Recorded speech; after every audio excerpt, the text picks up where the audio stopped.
going to Kansas City. If I could, I could, I could, I could. I'm going to Kansas. Welcome everybody to another episode of Chopping It Up with the Cleavers. My name is Emmanuel Cleaver III. And I'm Emil Cleaver. Check us out every Tuesday. A new episode drops. You can check us out on our YouTube channel. Make sure you subscribe. And most places you get your podcast, Chopping It Up with the Cleavers. So something that was in the news, it didn't make headlines, but some of you all may have heard about it. Delaware State University and HBCU in Dover, Delaware. Been there before.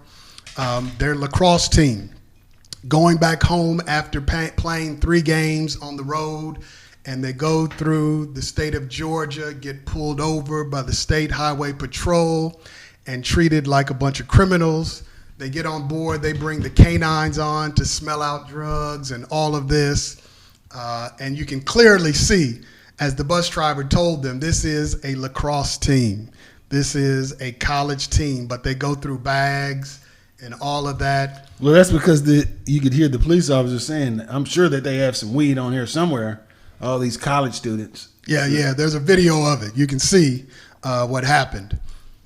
You hear the officer saying before they go on the bus that this is a college athletics team, so there has to be some weed on board. Yeah, it just happened to be an HBCU college team. It just shows how racism is ingrained in this society. It was. We had to point out it was a women's lacrosse team, and the officers were white males, of course, going through these women's luggage, going through their bags, going through their makeup kit. There was one. You can see the video. One young lady got a gift from her. I think it was her mother or somebody, and she hadn't opened it yet. And the officer's like, "Well, this is the type of thing that would have drugs in it." This young lady just got a gift. Now this officer opens her gift up. Crazy.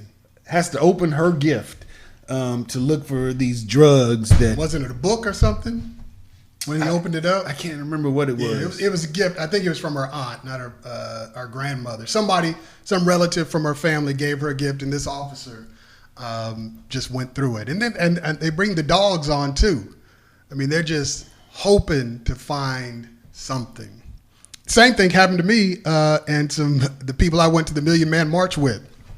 We were driving outside, headed back to Kansas City, leaving D.C., and we got pulled over. I want to say we were in Maryland, if I'm not mistaken. And first it was one officer, one car, then 2, then 3. Next thing you know is maybe 4 or 5. Pulled us over. We were in a van, and there were 6 of us. And they go through our stuff. Never told us why they pulled us over.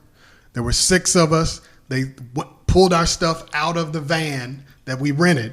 Had all the paperwork to prove that it wasn't stolen. They go through our bags. We're on the side of the highway. And once they go through our bags and don't find anything illegal, they just get in their cars and leave. They don't apologize. They don't help us get our stuff back. They just leave. Crazy. It's racism in America. Reminds me of the 5 Heartbeats. I got nothing but love for you. Yeah, it's the same. I mean, it happens all the time.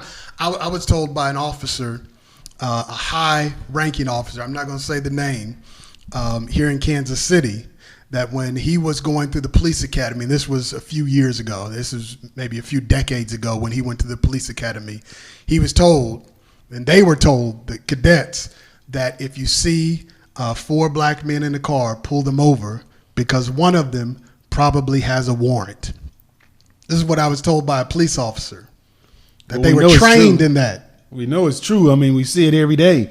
I mean, we used to joke about it. You know, we can't ride 4 deep in the car. Can't have your hat on. When we were younger. Yeah. Going through Raytown, Missouri, that you don't wear hats, can't ride 4 in the car. That's crazy. If you ride 4 in the car, I mean, you're just asking for trouble. Not 4 black men. I mean, you can ride 4 in a car, but 4 black men is what I'm talking about. That's crazy. That's insane, because just about any other group can do that, But you see 4 black men, at least that, in the 90s in Raytown and in a lot of places today, obviously going through Georgia. I mean, it's no surprise that it was in Georgia. Yeah, and unfortunately, nothing's going to happen to these officers. Nothing's going to happen to that whole police force. Well, the Delaware State is filing a complaint. They're filing a lawsuit. They're filing a complaint. Hopefully, something will happen. But those officers aren't going to get fired. They're not going to be disciplined. Nothing's going to happen to them. It's going to be. Why do you say that? Because I live in America. I've been around. I've seen it. I've seen how these things go. Who's going to investigate the police department? Police? Yeah, exactly. And the police are going to say they did their job. These players look like they were selling drugs. They look like it. Why? Because of their skin. I know. They're black. The officer said, one of the officers, what did he say? I wish we could pull up the video. But yeah, he said, I'm sure we're going to find something and your coaches are going to be disappointed in what we find, or your chaperone is going to be disappointed. They were hoping for it. Yeah, they were the ones disappointed. They were the ones disappointed. Because they found nothing. If you go look at the story, they found nothing. Yeah, please look at the video. It's a long video. One of the students on the bus was recording it. And the students were scared. You can see they weren't talking back, or they weren't talking crazy or anything. They were kind of scared. They were yes sir, no sir, all of that. But they're in Georgia. They don't know what's going to happen. They don't know what. These are rogue officers. Yeah, rogue officers. I'm just thinking, if this would have happened to us when we were playing basketball at Philander and Little Rock, our all black team. It happened to the choir before, and it happened not too long ago, and they were in Missouri. Philander Smith choir. The chaplain at Philander Smith was telling me, well, they got a flat tire and they were rolling through Missouri, and a white gentleman came and saw them, said, you all need help, but he told them, do not stop in the next town. That's what the chaplain for Philander Smith College told me, that I think it was the choir that he was, it was a group at the school. What was in Missouri? Town? Harrisonville? Harrisonville. Why? I don't know. Why Harrisonville? Oh, yeah. I hear some things about Harrisonville. No, Missouri. I don't know. It could have been Harrisonville. Yeah. It was. We're looking at southern Missouri, way south. Harrisonville. Oh yeah. No, southern Missouri. Yeah. Southern Missouri is another place. Yeah, for those who have never been to southern Missouri, you can go to Branson for vacation and go to the vacation spots, but don't try to live there. Yeah. Don't go outside of the vacation areas. Don't go outside of the vacation area at all. I went to Branson one time, and I remember this dude.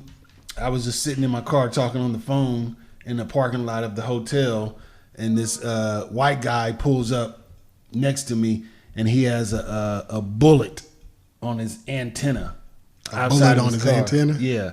And he honked his horn. I'm on the phone. I'm like, damn, what does this dude want? I look over. He's like pointing at his bullet. That has your name on it. Oh, for real? Yeah. It's in Branson. Where? You were in the hotel, so you were in. Yeah. You were in the tourist part. Yeah, I was in the tourist. It wasn't. Yeah, it wasn't one of the resorts, but it was a hotel. And he said that. I'm like, man, you don't know my name. Dude. Yeah, there've been a few instances. So so you can see how it can happen in southern Missouri. Really. But in Georgia, outside of Atlanta, Atlanta, Savannah, a few places in Georgia, but most of Georgia is what, Stone Mountain.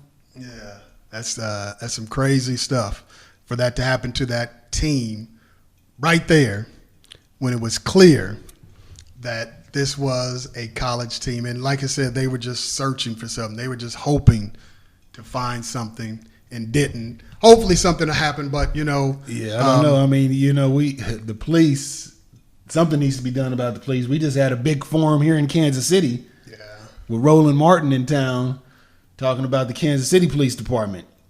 Well, the big thing about Kansas City Police Department, unlike every other major city in the United States, Kansas City does not have control of its police department. It is controlled by the state. No other major city, no other city the size of Kansas City in this country has the state controlling it.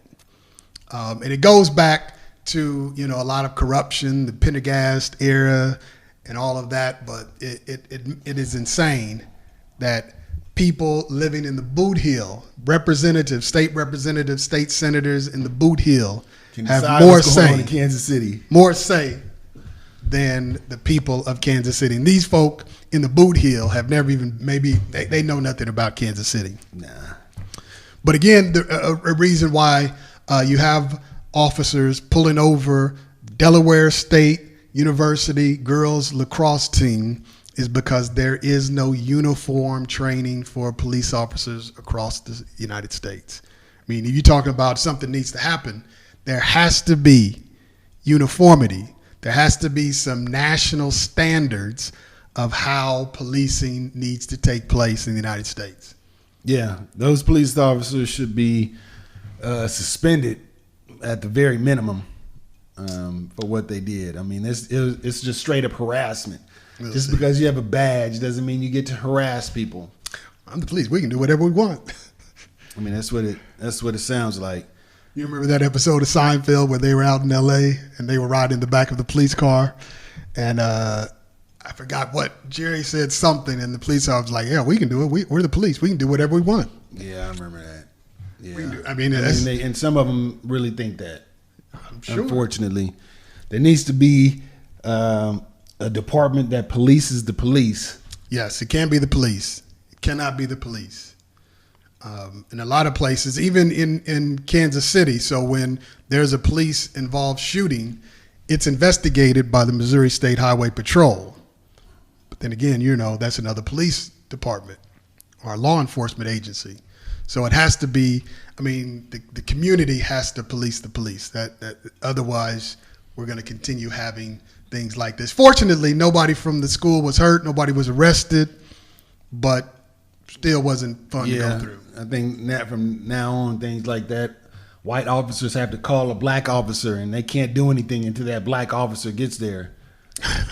So if if a white police officer is encountering someone black or brown, they have to call someone black or brown. Yeah, I mean, to make sure. It's obvious they just think of us as the enemy. I mean, but don't be too sure. I mean, it's a culture. So some of those black officers can adopt that culture. I mean, that's what you were trained in. That's what your buddies, the people your coworkers do and talk about. Yeah, I guess so. I don't know. I mean, and I know all police officers aren't bad. We had to reiterate that. They're not all bad. We have to keep saying that.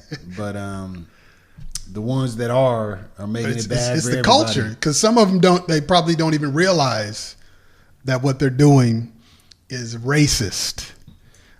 Or culturally insensitive, because it's a part of the policing culture. So I would say that most aren't bad, but when you have a corrupt or a bad culture, you know, it's going to touch all the officers. It's part of what they do. Yeah. Again, you have to have citizens patrolling, and it needs to be a community complaint office where that office actually has something to do. They can actually do something when there is misconduct. Because right now, in a lot of places, since we're in Kansas City, there is an office of community complaints. But you know what happens when you turn a complaint over to the office of community complaints? They turn it over to the police department for the police department to investigate. Can't beat them. They can't be stopped. They can do like anything. The Terminator. There's no stopping what can't be stopped. I mean, it's a deal. So we do need reform. I know a lot of folk will talk about defund the police. I'm one who says reform needs to be a complete overhaul. When they say defund the police, what they mean? We don't want any police officers. They're saying if you take I would say not all. Some say, yes, that if you take that money that goes to police departments and put it in education, put it in prevention programs, put it back into the community, then it cuts out on crime. So you don't need the police. I don't know about that. I'm just telling you. We need the police. We just need good police officers. I mean, I don't know if I'm ready to live in a world with no police. We just police ourselves. I don't think that's going to work out either. Yeah, we need Wild West. We need police officers. They just need to be trained properly. I mean, policing yourself, that's a bad idea. Yeah, there are very few jobs you can have where you're policing yourselves or you're governing yourselves. I mean, if you act up on your job, it goes to HR. You don't it's not like you get to say what happens to you.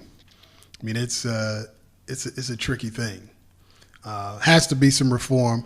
Otherwise, these issues are going to happen. And we have to make this news because although I did read it in some of the major news outlets, but something like this has to be headlines. Otherwise, that department in Georgia. We need to make it go viral. Yeah, look it up. Delaware State University, HBCU. Stockton, Georgia. Girls lacrosse team. Treated like some hoodlums. Hoodlums. Yeah, it's a shame. I'm sure those officers went back. You know what we did? We stopped us a bunch of black girls. And those black girls, they know they were doing something wrong. We couldn't find it this time. Not this time. Yeah, I know their parents were mad. The parents of those students have to be upset. Yeah. The administration, everybody needs to be upset. So, police reform. We've talked about it before. We'll talk about it again. We'll keep on talking about it. It has to happen. Something else that popped up in the news that the United States, unfortunately, has reached 1 million deaths. 1 million deaths related to COVID. And this is, as the health experts are saying, this is a disease that's going to stay with us. That might have to do it annually, get an annual shot like you did with the flu. Yeah, I don't ever get a flu shot. Why not? Why would I need to? I never get the flu, so yeah. I'm not gonna get the flu shot.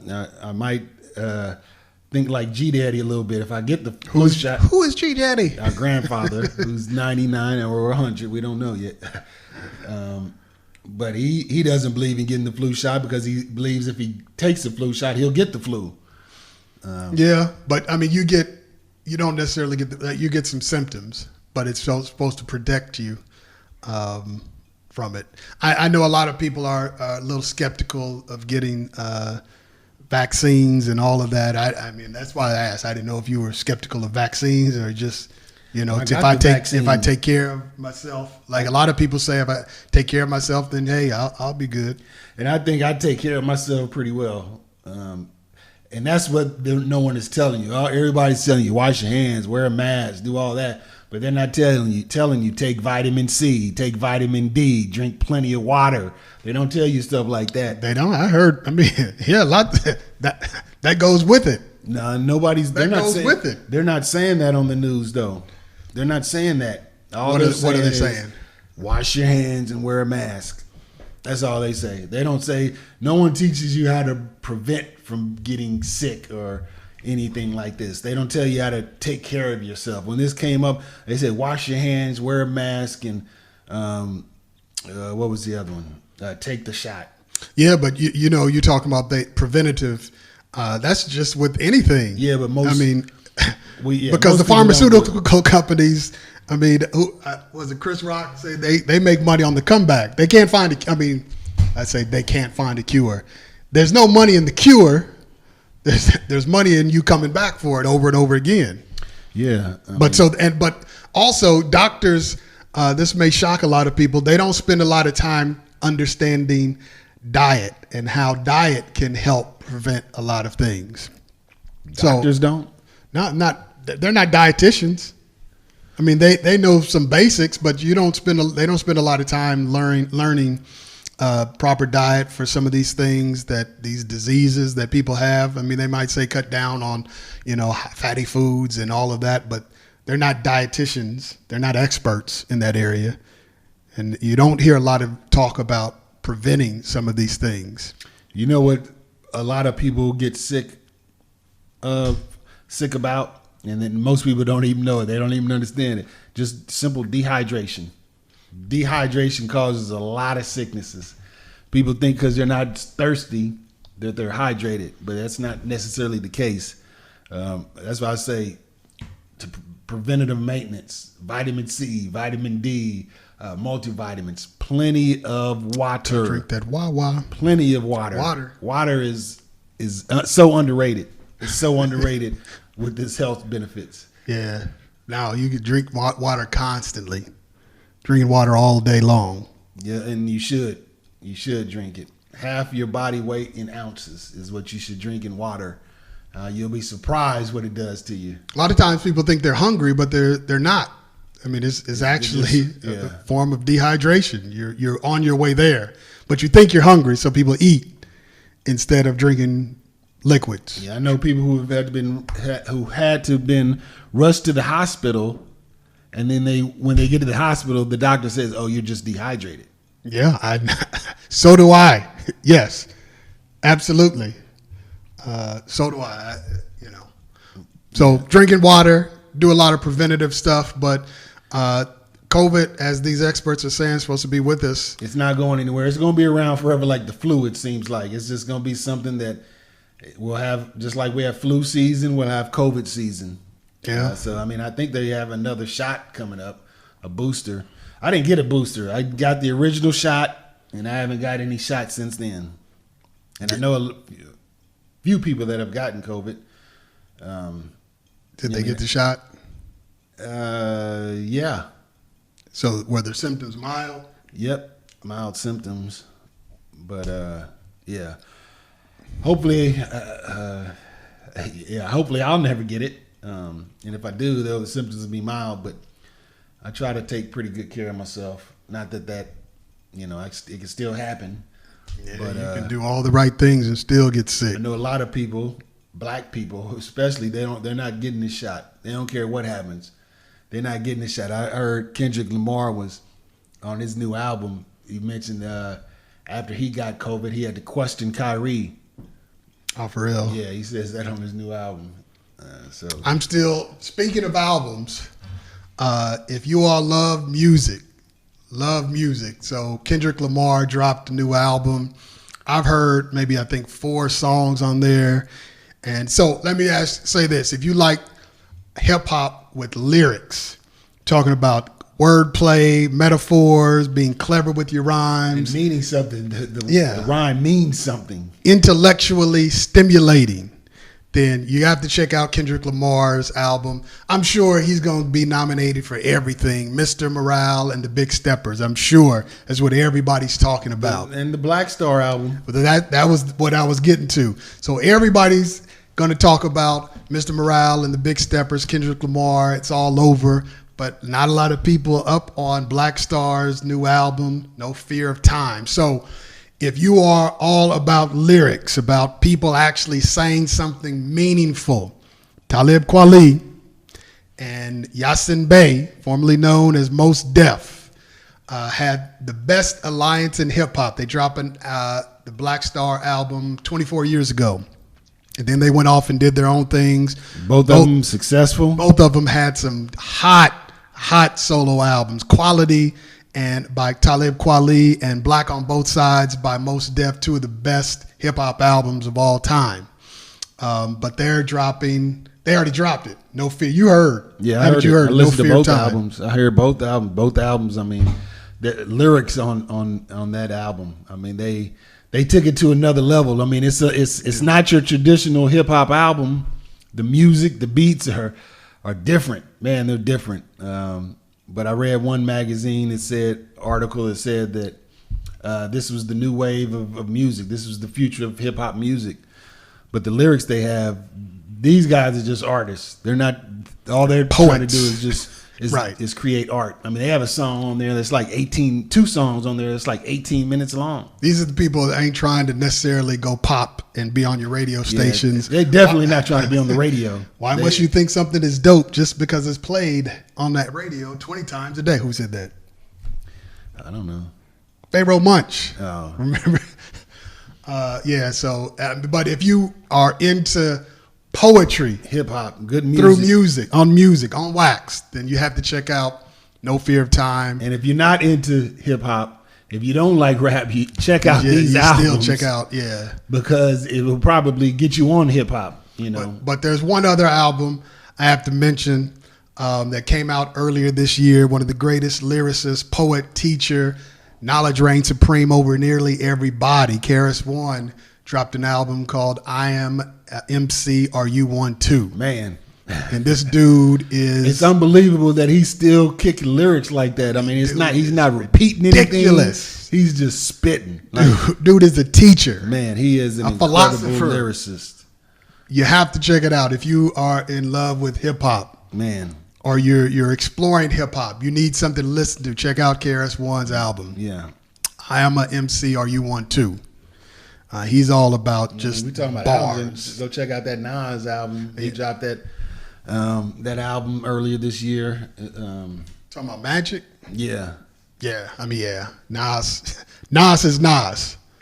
Nas, Nas does what's the thing? King's Disease 1, King's Disease 2, Magic. I mean, he's just been putting out some stuff. And Hit Boy, they They're figured the it new out. gang star. They say we're the new gang star. Yeah. See, good music, man. I'm glad that good music is back. I'm glad that Black Star finally came back. I'm glad Kendrick came back with this album, and he's still being creative. The album's not like the last album. Kendrick's last album was great, but this album is completely different. He's on another level. Yeah, he is on another level. I think another level. I would have to say he's the most creative person in music right now. I was just thinking about doing a list one day about the most creative artists. And I mean, he's definitely on the list. Yeah, he's definitely on that list. But you talk about people making good music. There were a few years I didn't listen to hip hop at all. I mean, it was in the early 2000s. I stopped listening to hip hop. I was like, man, I don't like this stuff. But what brought me about is the album B, Common's album B. That brought me back. I was like, okay. Then I got back into hip hop. Hip hop lover. So these are some albums. Check them out. You won't be disappointed if you like lyrics and creativity. Yeah, we need to do a show on music one day. We haven't really talked on music like that. But now, I got some people that want to be on here when we talk about music. Oh yeah. So they want to be on here. But we can go do 1,000 shows on music. Yeah, we can do 1,000. I mean, I can talk about music all day. I can talk about fighting all day. There's some good fights on fighting tonight. And music. Charlo fighting tonight. Who is it? Jamel Charlo fighting. Yeah. Tonight. And then there was a big fight last week. Yeah. So Canelo Alvarez, man. Yeah, lost. he went up to. I think just wasn't his weight. I mean, he went up too high in weight class. Some of you all don't know. He went and fought at light heavyweight. He started off as like at 150. What weight class did he start off? I thought he's smaller than that. Yeah, I think he was a little smaller. I'm not sure where he started. He fought a guy Bivol, and dude. I mean, that's not his weight class. That just wasn't his weight Bivol's class. talking about coming down to 168 now. Yeah, that'd be dangerous to go down in weight. I think it'd be a better fight. Going down in weight is always I wouldn't suggest that, especially when you get old. That's a tough thing. But anyway, so we want to close out the episode. If you all have been watching this series on HBO Max, Winning Time. Is it on HBO Max? I thought it was just on regular HBO. It might be. I mean, I'm watching it on HBO Max. Oh. Winning Time. It's about the Los Angeles Lakers, the Showtime the era. 1980s, yeah, Showtime era. Magic Johnson, Michael Cooper, Kareem Abdul-Jabbar, Pat Riley. So if you've been watching this series, a lot of the folk who it's about they do not like it. Jerry West doesn't like it. Jerry West was talking about suing because I guess Magic he doesn't like said the he Magic. wanted to do his own series. Yeah, that's too much. I mean, my thing is, that if the people that aren't involved in it don't like it, then it has to be some truth to it. If they tell the story, I guarantee you it's going to look all good for them. Yeah. There's going to be no bad scenes or anything bad that they did. but somebody else telling it. And I'm not saying it's true. I'm sure it's a lot of fiction. I'm sure, a lot of it is added, so we don't know exactly, but there's a lot of truth in there too. Yeah, I'm sure there is. There's a lot of truth. They talk to some people behind the scenes, but yeah, I mean, if you make it yourself and it's all good, then the public ought to know, okay, this ain't real. This, I mean, because everybody's got some dirt. And if you're telling the story, you're really trying to tell the story, then you share all that other stuff too. But it's been good. So we thought we'd do top five sports movie biopic picks. So these are biographical movies related to sports. Since Winning Time is this big thing. Have you watched any of it? Because after they have Rick Fox coming on with some of the characters to talk about what's happening. No, I haven't seen it yet. Yeah, so after every episode, Rick Fox. I'm surprised he would do that since all his friends don't like the show. Yeah, I mean, but like you said, do they not like it? Get the paycheck. He wasn't on the '80s team. No, but he's a Laker, so he's a Laker, an actor, so they have him on there. But it's like you said, do they not like it because the show exposes some things, or do they not like it like, no, I scored 40 points on that game instead of... I think because Jerry West, I mean, I've heard about how Jerry West was portrayed. Yeah, like he's so never I know happy. he doesn't like it. The way he's portrayed is, I mean, I don't know. I have no idea. But, I'm sure they talked to people who knew Jerry West. So they didn't pull this stuff completely out of the air. But anyway, so top five sports biographical biopics. Sports movies. Top five. So we're not just doing all biography biop movies. These are sports related. So here's mine. Number five. I'm going first this time. Number five, 1999, the movie Hurricane, starring Denzel Washington, about Reuben Hurricane Carter, who was a boxer, middleweight, who was arrested and convicted of murder. But it was later he was released and was overturned because it was believed, here again, this is going to surprise some folk, that the police were doing some faulty investigation, and their investigation was based on race. Yes. And not actual evidence. Any two will do. Yeah. Hey. Yeah. We're going to take these two guys and say you all murdered some folk. But thankfully he was released. So years later, though. You're right. He had to suffer in prison for years. Yeah. And here's a lot of folk think that, if people are wrongly convicted and they get out, that they get money. Most do not receive any money. It's like, oh, sorry, go on about your life. Some do, and you read about those, you hear about those, but a bunch of them come out with nothing. They got to write a book or something to try to get some money. So this was in 1999. Denzel Washington starred as Reuben Carter, and he was, of course, nominated for an Oscar. He didn't win, but he was nominated. Number four, 2008, was the movie The Express. And this was about Ernie Davis, and the star was Rob Brown. If you don't know about Ernie Davis, he played for Syracuse University football in the early 60s. And I'm sure a lot of people have seen that movie, though. Hopefully. I mean, I don't know. He was the first African-American to receive the Heisman Trophy. First African-American to receive the Heisman Trophy. He was drafted number 1 by the Cleveland Browns. And just think about it. Cleveland Browns had Jim Brown. Just imagine Ernie Davis and Jim Brown. What kind of backfield that would have been ridiculous. Unstoppable. But, Ernie Davis died of leukemia, never played in the NFL. Sad story. But it was a good movie. Number 3, I have in 2005, The Cinderella Man. This was about heavyweight boxer James Braddock. Russell Crowe played James Braddock. This was during the time of the Depression. Yeah. And so James Braddock was like every man. He was the average man. That's on my list too, but I'll say something about that. Go ahead. Okay. I bet you I know. I'm gonna let you say it. I'll weigh in when you say. But it was a good movie. Good story. Number 2 came out in 2013, the movie 42, about Jackie Robinson, Chadwick Boseman, God rest his soul. Harrison Ford played Branch Rickey.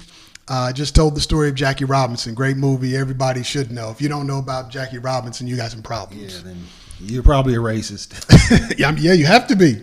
You don't know about Jackie Robinson, Branch Rickey, and all that. Number one movie I have, 2001, Ali, starring Will Smith. Jamie Foxx starred as Drew Bundini. He was the hype man.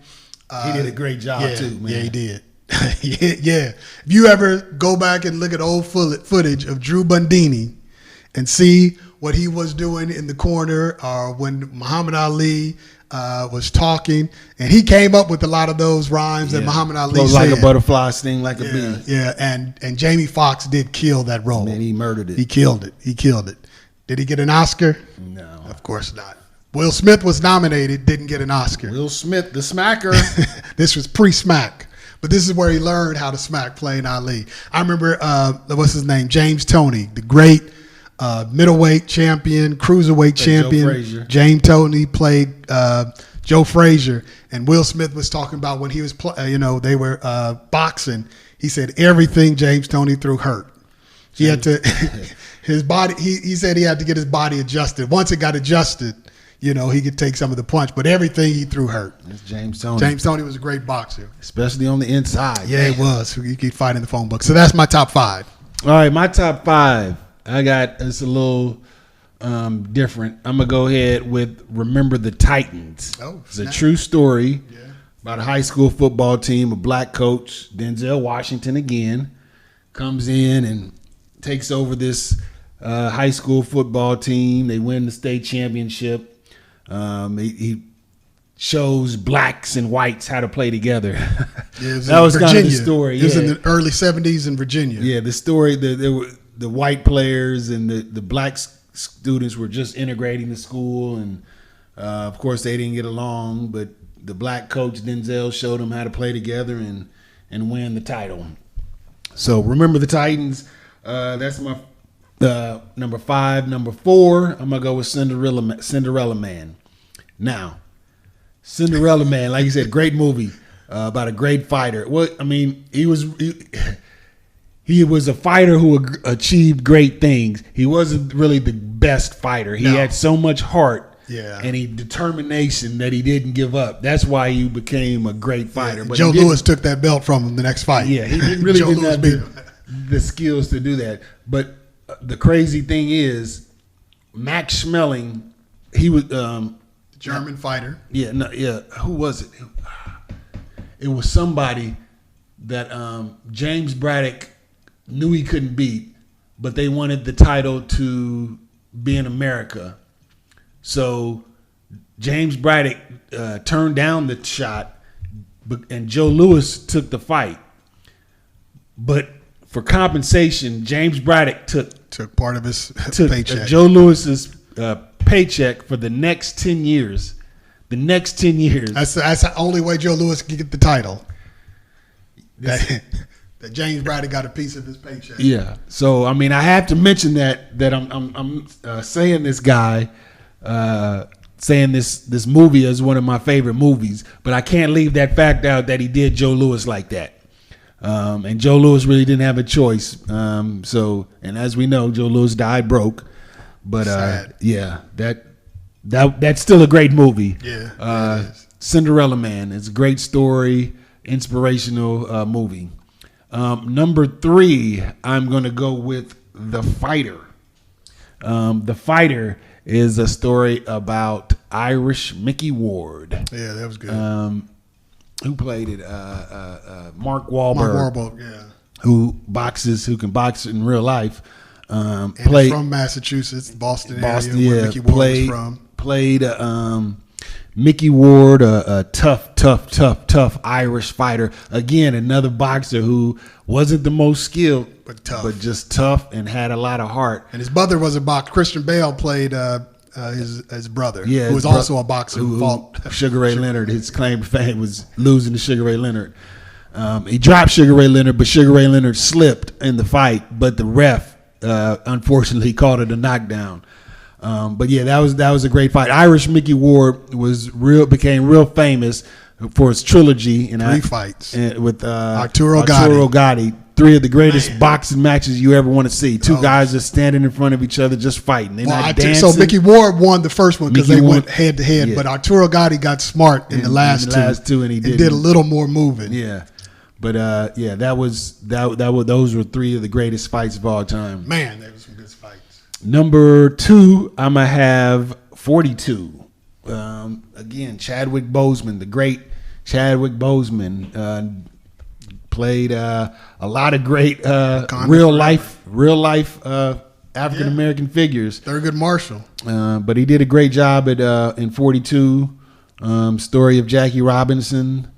Talked a little bit about some things that I didn't know about that reporter, Wendell. I can't remember his last name, but he was a real person who covered Jackie Robinson his his rookie season. But that was a great movie. 42, Chadwick Boseman. Number 1, again, I got to go with a fight movie. Ali, Will Smith. I know a lot of you people probably still don't like Will Smith, but so what? You got to like the movie, though. Man, you know how people are. I know. I saw people, I will never support Will Smith again. Hey, come on, man. You go back and watch the movie. But he made some good movies. Yeah. I Am Legend is a good movie. Can't deny that.